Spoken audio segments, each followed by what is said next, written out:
성경으로 우리의 신앙을 고백하겠습니다. 나는 전능하신 아버지 하나님 천지의 창조주를 믿습니다. 나는 그의 유일하신 아들 우리 주 예수 그리스도를 믿습니다. 그는 성령으로 잉태되어 동정녀 마리아에게서 나시고 본디오 빌라도에게 고난을 받아 십자가에 못 박혀 죽으시고 장사된 지 사흘 만에 죽은 자 가운데서 다시 살아나셨으며 하늘에 오르시어 전능하신 아버지 하나님 우편에 앉아 계시다가 거기로부터 살아있는 자와 죽은 자를 심판하러 오십니다. 나는 성령을 믿으며 거룩한 공교회와 성도의 교제와 죄를 용서받는 것과 몸의 부활과 영생을 믿습니다. 아멘. 우리 오늘 기독론, 특별히 이제 예수님의 탄생에 대해서 같이 나눌 건데요. 그래서 우리 고요한 밤, 거룩한 밤 109장입니다. 찬송가 109장.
사랑이 많으신 하나님, 우리를 사랑하셔서 그 외아들 독생자 예수 그리스도를 우리를 위해 보내주시고 또 그 예수 그리스도의 그 생애와 또 사역들을 통하여 우리를 구원하여 주시며 감사드립니다.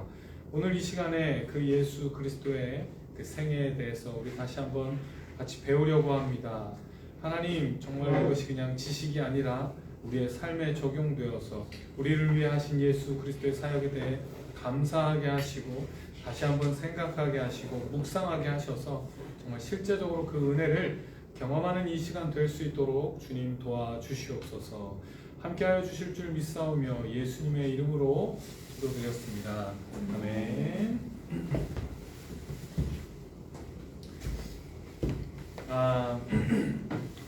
우리는 그 지난 시간에 성경의 중요한 뼈대가 여자의 후손, 즉 예수님에 대한 약속이 이어지는 것이라고 강조했습니다. 성경은 그 성경의 중심이 예수 그리스도신데요.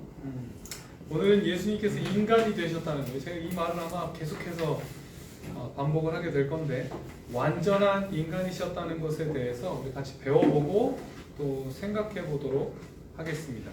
방금 고요한 밤 거룩한 밤 찬양을 했는데, 이거 사실 되게 놀라운 사실이라는 거 여러분 아셔야 합니다. 그죠? 어떤 이미지가, 저는 이 찬양 부를 때마다 이제 이미지가 떠오르는데, 여러분들은 어떤 이미지를 떠올리십니까? 그 예수님이 뭔가 그 반항할 수 없는, 스스로 뭔가 할 수 없는 아기가 되어서 이렇게 마리아의 엄마의 품에 안겨 있는 그 장면을 생각하면 사실 굉장히 놀라운 일입니다. 그 삼위의 하나님의 한 위격이신 영원한 신성을 가지고 계신 그분께서 이렇게 뭔가 정말 완전 무방비 상태인 한 아기가 되셨다는 거.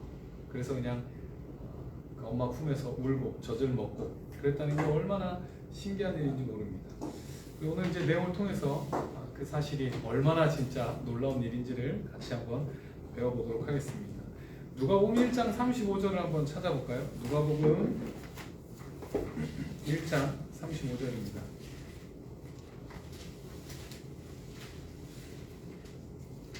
누가복음 1장 35절입니다. 다시 한번 읽어보겠습니다. 시작. 천사가 대답하여 이르되 성령이 내게 임하시고 지극히 높으신 이의 능력이 너를 덮으시리니 이러므로 나실 바 거룩한 이는 하나님의 아들이라 일컬어지리라. 우리가 다 잘 알고 있다시피 예수님께서는 동정녀 마리아, 처녀 마리아의 몸에서 태어나셨습니다. 우리 사도신경을 고백할 때도 그 고백을 하죠. 예수 그리스도의, 이제 사도신경이 삼위 하나님에 대한 고백입니다. 그죠? 성부 하나님에 대한 고백, 그 다음에 성자 예수님에 대한 고백, 성령 하나님에 대한 고백인데, 그 중에 이제 성자 예수님에 대한 고백을 할 때 이렇게 고백합니다. 그는 성령으로 잉태되어 동정녀 마리아에게서 나시고 그렇게 이제 죄송합니다. 이제 그렇게 고백을 합니다. 그렇게 시작을 합니다. 동정녀 마리아에게 나시고, 이거 굉장히 중요합니다.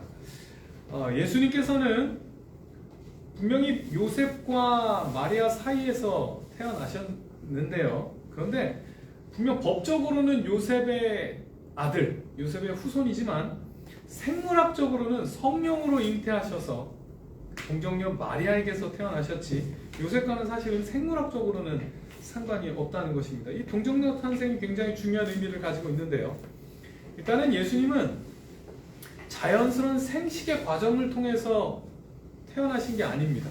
그러니까 사람의 뜻 가운데 태어난 게 아니라 예수의 탄생은 그 처음에 하셨던 하나님의 약속, 여자의 후손을 통해 내가 너희를 승리하게 하고 다시 회복하겠다는 그 약속에 의해서 하나님이 주도하셔서 일어난 사건이 동정녀 탄생이라는 것입니다.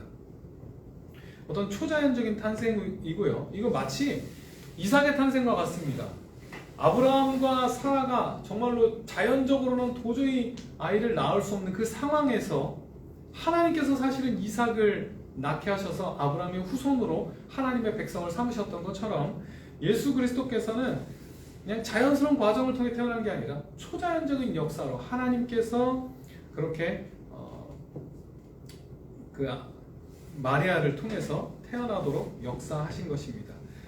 여기에는 사실은 하나님의 그 의도가 분명히 보입니다. 구원은요, 하나님께서 시작하셨고요, 예수님의 탄생은 하나님께서 그 계획 가운데 일어난 일인 것입니다. 그럼에도 불구하고 사실 예수님께서 아기가 되셨다는 건 굉장히 신기한 일인데요. 왜 생각해 보시면 이렇게 등장하실 수도 있습니다. 성인이 돼서, 그죠? 성인이 된 모습으로 예수님이 어느 날인가 그냥 갑자기 이 세상에 등장하실 수도 있었습니다. 그런데 성인으로 나타나시는 것이 아니라 성령으로 잉태되어서 그 아기가 태어나는 그 모든 과정들을 다 거치고, 그렇게 뱃속에 10개월이 있으시면서 그 과정을 다 거치고, 심지어는 정말 필요 없는 과정이라고 생각되는 아기의 과정들, 유아 시절의 과정들을 다 거치십니다. 그냥 우리를 위해 사역하기를 원하셨다면 성인으로 오셨어도 되는데, 진짜 아기가 되셔서 그 어떻게 보면 유아기, 그 어린아이의 시기 사실 필요 없지 않습니까? 필요 없어 보이는 그 시기를 다 겪으시고 성인이 되셔서 그렇게 사역을 시작하신다는 거 사실은 되게 신기한 일입니다. 왜 그러셨을까? 왜? 거기에는 성령으로 잉태된 초자연적인 탄생이긴 하지만 완전한 인간으로 오셨다는 것, 진짜 완전한 인간, 그냥 인간 그 자체로 오셨다는 것을 그렇게 강조하고 있는 것입니다. 그러면 이런 완전한 인간이 되셨다고 할 때 우리 한 가지 문제가 생깁니다. 우리 인간론 할 때 아담 이후로 모든 아담의 후손은 뭘 가지고 태어난다고 했냐면 원죄를 가지고 태어난다고 했습니다.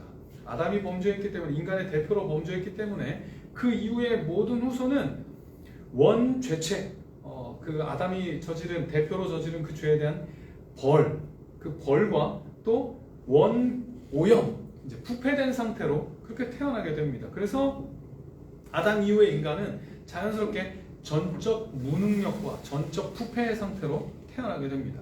그러면 예수님도 어떻든 인간으로 태어나셨다면 그 원죄가 그 예수님께도 있지 않을까, 우리 그런 생각을 할 수 있습니다. 근데 오늘 읽은 이 말씀을 보시면요, 그 1장 35절을 보시면 거기에서 그냥 일반적으로 태어나는 것이 아니라 성령이 내게 임하시고 지극히 높으신 이의 능력이 너를 덮으셔서 태어나실 때부터 거룩한 이로 태어나게 됩니다.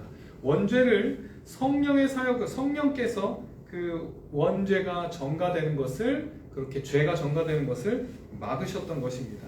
그래서 처음부터 원죄를 가지고 태어나지 않으시는 것입니다. 원죄 없이 그렇게 순전한 거룩하신 분으로 처음부터 그렇게 태어나십니다. 또한 원죄를 가지고 태어나지 않으셨을 뿐만 아니라 이제 또한 그 인간으로서, 완전한 인간으로서의 삶을 살면서 또한 죄를 범하지 않으시는 것입니다. 그런데요, 이 생애에서 죄를 범하지 않으실 때에는 그게 어떤 기적적인 능력으로 우리와 다른 조건에서 하는 것이 아니라 완전한 인간으로서, 우리랑 똑같은 연약한 인간으로서 그 생애를 사신다는 것을 우리 강조해야 합니다.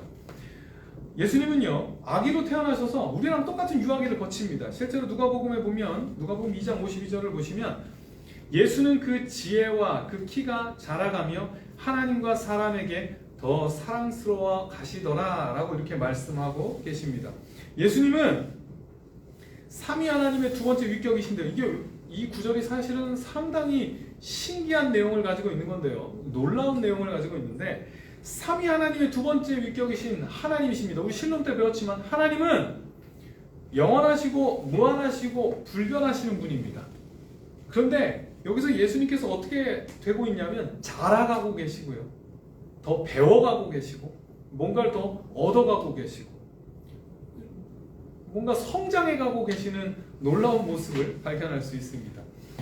어떻게 이게 가능합니까? 우리 요거는 한번 찾아보겠습니다. 빌립보서 2장 5절에서 8절입니다.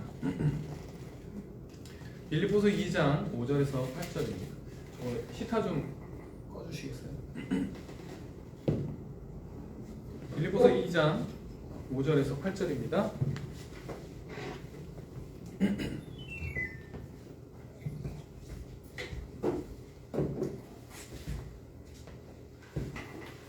우리 같이 읽겠습니다. 시작.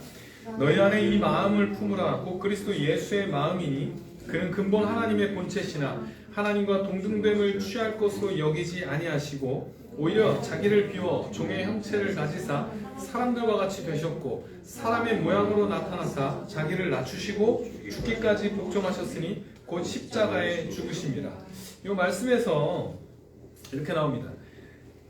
예수님께서는 근본 하나님의 본체시나 하나님과 동등됨을 취할 것으로 여기지 아니하시고, 기본적으로 어떻다는 겁니까? 성자 예수님께서는 성부 하나님과 동등한 분이시고 원래는 동일한 본체이십니다. 그런데 7절에 보시면 오히려 자기를 비워 종의 형체를 가지사 사람들과 같이 되셨다고 그렇게 말씀합니다. 자기를 비워의 의미는 분명히 하나님과 동등한 능력을 가지신 동등한 하나님이신데 그 부분들을 포기하시고 온전한 인간이 되셨다는 것입니다. 뭐 이게 신성이 사라졌다는 의미가 아니라 이렇게 생각하시면 될 것 같습니다. 하나님께서, 성자 예수님께서 분명 하나님이신데 인성을 취하셔서 온전한 사람이 되셨을 때에는 신성이 사라진 게 아니라 신성이 있음에도 불구하고 그 신성의 특권들과 능력들을 제한하기로 결정하신 것입니다. 제한하시는 겁니다. 사용하지 않으시는 겁니다. 그래서 이 땅에 계실 때 예수님은 온전한 인간으로, 진짜 물론 신성을 가지고 계시지만 그것들을 제한하기로 결정하셨기 때문에 온전한 사람으로, 진짜 우리랑 똑같은 사람으로서 이 땅에서의 삶을 보내시는 것입니다. 그래서요, 예수님은 점점 자라가면서 배워가고 또 점점 성장하고 히브리서에서는 순종을 배워가는 그런 과정들이 가능한 겁니다. 인간으로서, 인성으로서 그렇게 살아가셨기 때문입니다. 이거 되게 중요한데요. 예수님께서는 저도 이제 약간 그렇게 생각했던 것 같은데요. 예전에 어떤 우월한 인간, 어떤 특별한 능력을 가지고 사신 것이 아니라 진짜 우리랑 똑같은 연약한 육체를 가지고 연약한 인성을 취하셔서 아담님의 그 어떤 연약해져 버린 그 인간의 모습으로 그 육체를 가지고 그렇게 동일한 조건 안에서 사셨다는 것입니다. 그래서 성경에 보면 예수님도 피곤해 하십니다. 사마리아 여인을 만날 때 우물가에서 너무 피곤하셔서 쓰러지듯이 거기서 쉬십니다.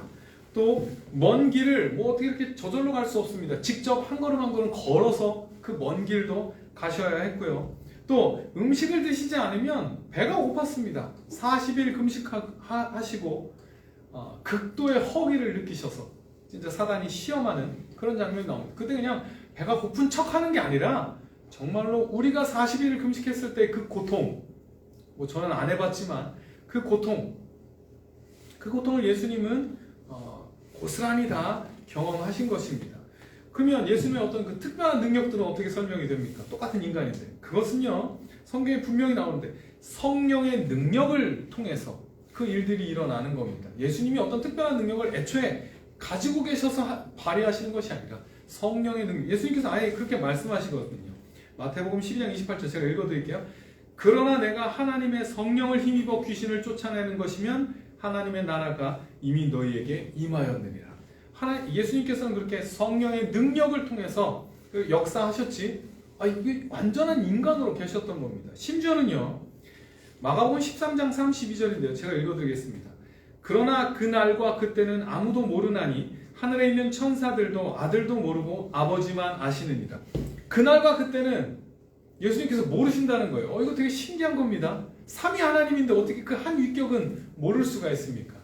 물론 신성으로는 분명히 전지하신 분이십니다. 그러나 이 땅에서 인간으로 계실 때 예수님께서는 특별하게 그 신성의 능력들을 제한하셨기 때문에 정말 한 인간으로 사시는 겁니다. 그래서 전지하지 않으십니다. 그거 내가 모른다, 이렇게 말씀하실 수 있는 것입니다. 예수님은 그래서 분명히 한계를 가지고 계셨고요. 그래서 고통을 당하신 것도 실제로 고통을 당하신 겁니다. 실제로 정신적인 고통, 육체적인 고통을 우리랑 똑같이 당하신 것입니다. 진짜 우리가 시험을 앞두고 스트레스를 받듯이 예수님도 고민하신다는 장면들이 분명히 나오고요. 또 나사로의 죽음 앞에서는 정말 인간적으로 슬피 울기도 하십니다. 그런 아주 인간적인 장면들 실제입니다. 십자가 앞에 두고 고민하여 죽게 되었다고까지 표현하십니다.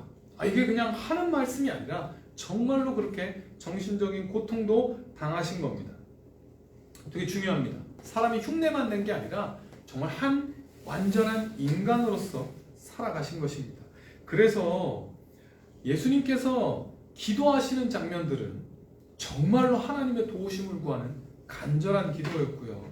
정말 전인적인 기도였던 것입니다. 전적으로 하는 막 정말로 매달리는 전심으로 드리는 그런 기도였던 것입니다. 왜냐하면 하나님의 도우심 없이, 성령의 도우심 없이는 이 사역을 감당할 수 없는 연약한 인간이셨기 때문에 그렇게 열심히, 특별히 십자가를 앞두고는 땀이 핏방울이 될 만큼 그렇게 간절히 기도하실 수밖에 없었던 것은요, 우리랑 똑같은 인간이셨기 때문입니다. 그래서 그 모든 시험들을 다 이기시고요, 그 고난의 시간들을 무사히 순종하실 수 있었던 것은 그렇게 성령의 힘을 힘입어 열심히 기도하셨고 열심히 도움을 구하셨고 그렇기 때문에 그 기간들을 무사히 넘어갈 수 있었던 것입니다. 그렇게 완전한 인간으로 사셨다는 게 성경의 굉장히 중요한 메시지입니다. 히브리서 5장 7절에서 8절 이거 한번 찾아볼까요? 아닙니다. 이거는 찾지 말고요. 제가 읽어드릴게요. 그는 육체에 계실 때 자기를 죽음에서 능히 구원하실 이에게 심한 통곡과 눈물로 간구와 소원을 올렸고 그의 경건하심으로 말미암아 들으심을 얻었느니라. 육체에 계실 때 자기를 죽음에서 능히 구원하실 이에게 심한 통곡과 눈물로 간구와 소원을 올렸고, 이게 진짜입니다. 그러니까 예수님도 그렇게 기도하신 겁니다. 그가 아들이면서도 받으신 고난으로 순종함을 배워서 고난을 통해 순종을 배우신 것입니다. 그렇게 우리처럼 똑같이 자라가시면서 배워가시면서 인간으로서의 삶을 사신 것입니다. 그럼에도 불구하고 예수님의 특징은 죄가 없으셨다는 겁니다. 그 차이가 있습니다. 그럼에도 예수님은 무죄한 삶을 사셨어요. 원죄만 없는 것이 아니라 정말 그 생애 가운데에서도 범죄하지 않으셨습니다. 이건 예수님께서 직접 그렇게 말씀하십니다. 요한복음 15장 10절에 보시면 내가 아버지의 계명을 지켜 그의 사랑 안에 거하는 것 같이 너희도 내 계명을 지키면 내 사랑 안에 거하리라. 내가 아버지의 사랑 안에 거하는 것보다 계명을 완벽히 다 지켰다라고 그렇게 말씀하십니다. 요건 한번 찾아볼게요. 히브리서 4장 15절에서 16절입니다. 히브리서 4장 15절에서 16절입니다. 히브리서 4장 15절에서 16절 우리 같이 읽겠습니다. 우리에게 있는 대제사장은 우리의 연약함을 동정하지 못하시리가 아니요 모든 일에 우리와 똑같이 시험을 받으신 이로되 죄는 없으시니라. 그러므로 우리는 긍휼하심을 받고 때를 따라 돕는 은혜를 얻기 위하여 은혜의 보좌 앞에 담대히 나아갈 것이니라. 물론 우리가 예수님의 그 상태, 신성과 인성이 함께 있는 그 상태, 또 신성이 제한된 상태, 그거 우리 어떤 상태인지 모릅니다. 그러나 히브리서에서 분명히 강조하고 있는 것은 원래는 하나님이셨던 분이 인간의 한계와 연약함 속에 들어오셔서 우리가 겪어야 했던 모든 고통과 시험들을 예수님도 똑같이 경험하셨다는 겁니다. 예수님 쉽게 사신 거 아닙니다. 예수님의 인생 쉽게 사신 거 아니에요. 그래도 하나님의 아들이니까. 아니요. 그런 특권 없이 쉽게 사신 거 아니라 온전한 인간으로 계속해서 시험이 있었고 아마도 내적인 싸움과 그 고통 가운데 계셨고 그럼에도 불구하고 온전히 순종하신 삶을 사셨던 것입니다. 이게 왜 중요하냐면요. 히브리서에서 그거 강조합니다. 그래서 예수님께서는 우리를 동정하십니다. 우리를 공감하십니다. 우리의 그 아픔과 모든 연약함들을 공감하시는 겁니다. 그냥 말로만 아시는 것이 아니라 그냥 지식으로만 아시는 것이 아니라 실제로 우리가 겪어야 했던 그 모든 자라나면서 각각 나이에 맞는 그 고난과 고통들을 예수님께서 똑같이 경험하시고 우리 정신적 고통, 우리 육체적 고통, 연약함 그 특권들을 다 내려놓으시고 그걸 다 경험하신 것입니다. 심지어요 육체의 고통만이 아니라 죄의 고통까지도 같이 경험하셨어요. 죄를 지으셨다는 것이 아니라 십자가 위에서 죄의 결과로 말미암아 우리에게 주어지는 육적인 고통, 영적인 고통, 그 영원한 고통을 십자가 위에서 다 겪으셨습니다. 그래서 진짜로 우리가 겪을 수 있는 그 모든 고통들을 예수님께서는 다 직접 겪으셨고요. 그래서 히브리서에서는 그걸 강조하고 있습니다. 16절 보시면 히브리서 4장 16절 보시면 그러므로 우리는 긍휼하심을 받고 때를 따라 돕는 은혜를 얻기 위하여 은혜의 보좌 앞에 담대히 나아갈 것입니다. 우리의 고통과 연약함을 예수님께서 이해 못하시는 분이 아니에요. 너무 엘리트여서 니네 그게 뭐가 힘들어 그러시는 것이 아니라 우리의 그 모든 고난을 다 겪으셨기 때문에 때에 따라 그 순간순간 우리가 겪는 그 모든 고통 예수님 다 아시고요. 그 고통 가운데 계셨고요. 그래서 우리 보고 나오라고, 그래서 더 우리를 공감해 주시며 더 하나님 앞에, 우리 예수 그리스도 앞에 담대히 나아갈 수 있게 우리를 불러주신다는 것입니다. 굉장히 중요합니다. 우리 정말로 예수님께서 그 모든 것들을 다 아셨고 그렇게 다 똑같이 고통스럽게 사셨고 그래서 더 기도하면서 사신 그 삶이 우리를 위한 삶이고 우리에게 공감해 주시고 또 우리와 똑같은 삶을 사셔서 무엇보다 우리 아픔을 다 아시는 분이라는 것을 우리 분명히 믿으셔야 합니다.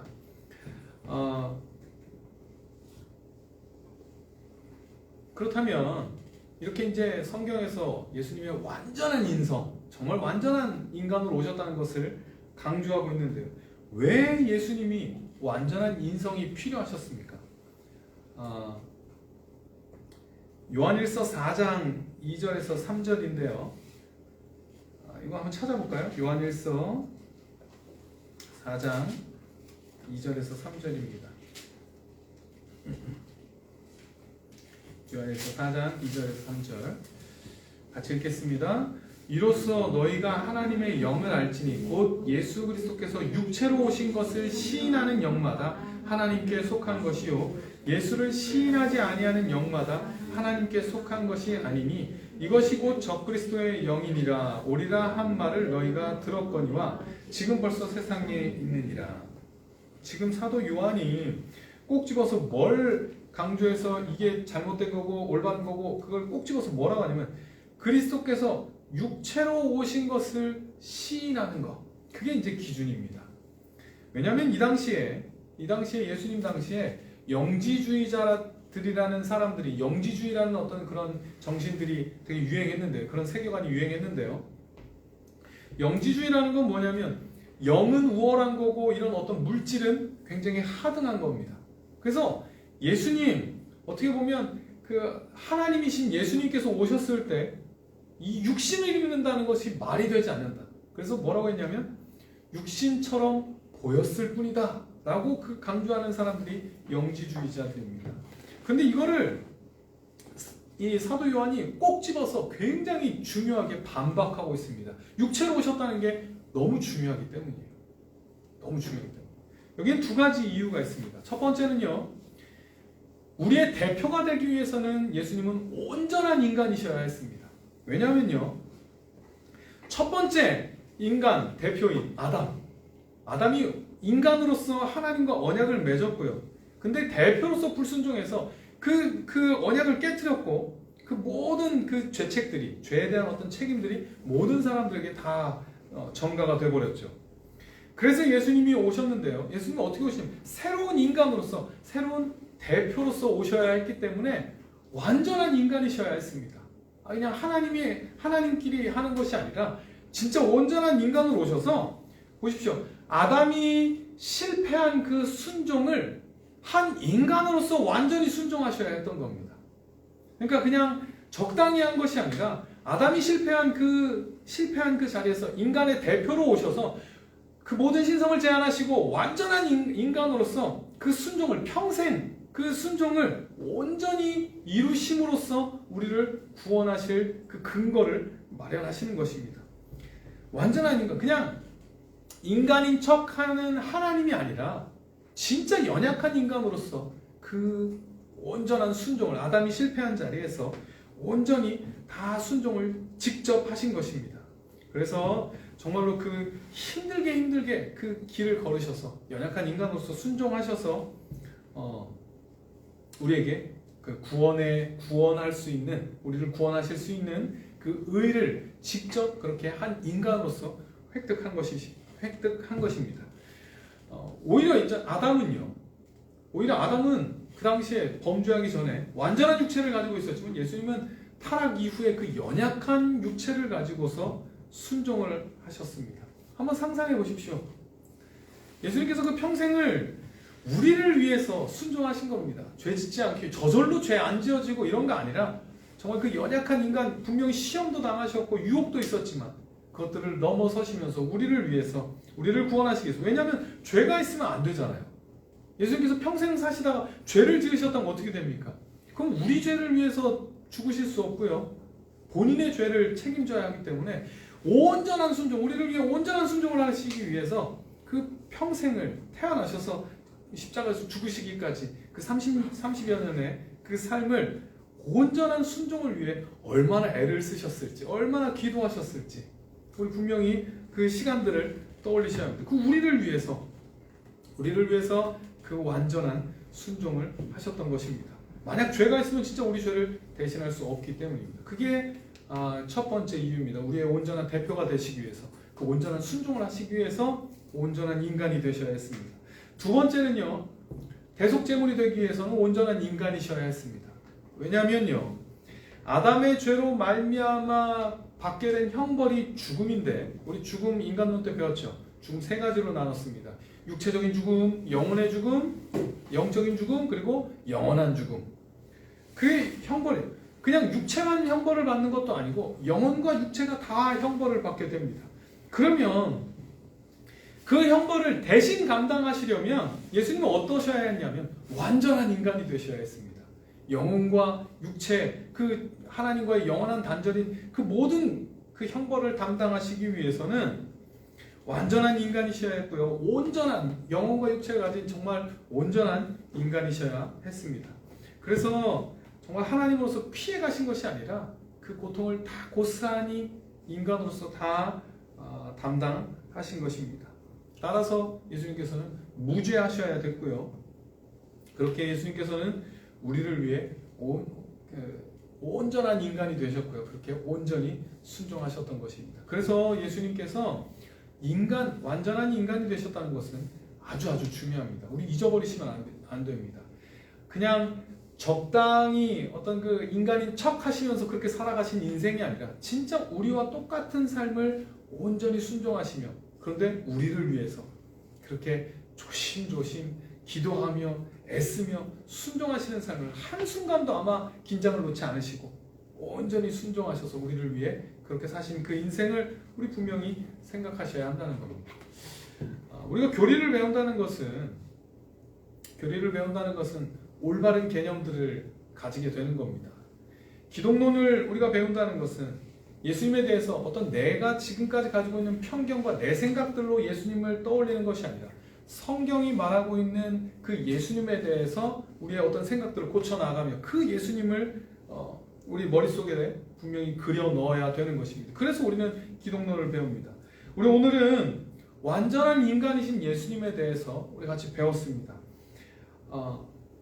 한번 상상해 보십시오. 영원한 언약 가운데에서, 우리 구속 언약 가운데에서 하나님께서 예수님께 주셨습니다. 얘네들을 구원해 줘라. 우리를 그렇게 예수님께 맡기셨습니다. 예수님은 그들을 위해서, 바로 우리를 위해서, 그 구원받을 자들을 위해서 이 땅에 완전한 인간으로 오셨고요. 평생을 살아가시면서 우리를 생각하시면서 우리를 떠올리시면서 한 인간으로서 우리를 떠올리시면서 그 시간들을 견뎌내셨고요. 온전히 그렇게 고통스럽게 그 자리를 순종하신 것입니다.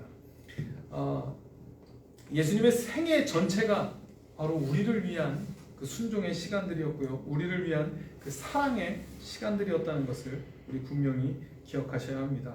우리를 신자로 살게 하기 위해서, 우리를 하나님을 알고 우리 하나님과 관계를 회복하고 우리의 지금의 인생들을 더 가치 있게 살게 하시려고 예수님의 그 모든 인생을 거기다 투자하신 것입니다. 우리를 위해. 우리는 그 순종 위에 존재하는 겁니다. 우리 인간으로 오셔서 우리랑 똑같은 고난을 겪으신 그 예수님에 대해서 우리 묵상하셔야 합니다. 정말로 계속해서 묵상하셔서 우리가 얼마나 그 큰 은혜 위에 있는지, 예수님의 그 인생 자체가 얼마나 큰 은혜인지 우리 분명히 그 은혜를 깨달으셔서 우리 더 감사하고 더 실제적으로 정말 그 감사에 반응하며 살아가셔야 합니다. 우리 말씀을 읽을 때에도 우리 그냥 읽으시면 안 됩니다. 한 인간으로서 예수님께서 어떻게 고민하셨고 어떻게 슬퍼하셨고 어떻게 고통받으셨을지 우리 그렇게 생각하면서 고민하면서 공감하면서 우리 말씀을 통해 예수님을 더 실제적으로 말씀이 묘사하는 그 예수님을 만나시는 우리가 되어야 합니다. 우리 그냥 이걸로 넘어가지 마시고 정말로 온전한 인간으로 오신 예수님을 더 한번 좀 의지적으로 더 묵상하시고 더 찾아보시고 더 한번 생각해 보셨으면 좋겠습니다. 그럴 때 많은 유익들을 누리게 될 것입니다. 그 은혜가 얼마나 큰 것인지, 예수 그리스도께서 우리를 위해 어떤 고통을 견디셨는지, 그냥 막연한 것이 아니라 정말 우리가 겪는 그 고통들을 다 겪으셨다는 것을 통해서 정말 그 은혜를 누리고 경험하는 귀한 성도님들 되시기를 축원합니다. 기도하겠습니다.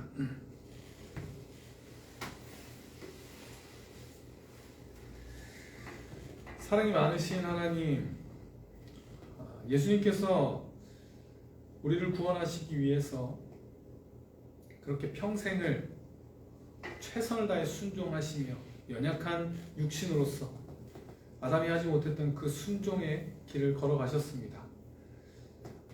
우리가 그 일들을 더 묵상하기 원합니다. 우리가 살아가는 이 인생이, 하나님의 자녀로 살아가는 이 우리의 시간들이 얼마나 큰 선물인지를 우리 분명히 기억하여서 더 가치 있는 삶을 살게 하시고 그 예수님의 사역에 대해서 더 감사할 줄 아는 우리가 되게 도와주시옵소서. 이 연약한 인간으로 자신을 비우시고 내려오신 그 예수님을 본받아 정말 우리도 그렇게 우리 자신을 낮추고 정말 그 사랑의 삶을 살아가는 우리 귀한 성도들 될 수 있도록, 이제는 정말 예수님을 닮아가는 삶을 살 수 있도록 하나님 역사하여 주시옵소서. 교리가 그냥 지식으로 끝나는 것이 아니라 우리 삶 가운데 적용되게 하시고 우리가 더 분명히 성경이 말씀하고 그리고 있는 예수 그리스도를 만나게 하는 그런 내용들이 될 수 있도록 하나님 함께하여 주시옵소서. 예수님의 이름으로 기도드렸습니다. 아멘. 주님께서 가르쳐 주신 기도로 수요 강좌 마치도록 하겠습니다. 하늘에 계신 우리 아버지, 아버지의 이름을 거룩하게 하시며 아버지의 나라가 오게 하시며 아버지의 뜻이 하늘에서와 같이 땅에서도 이루어지게 하소서. 오늘 우리에게 일용할 양식을 주시고 우리가 우리에게 잘못한 사람을 용서하여 준 것 같이 우리 죄를 용서하여 주시고 우리를 시험에 빠지지 않게 하시고 악에서 구하소서. 나라와 권능과 영광이 영원히 아버지의 것입니다. 아멘.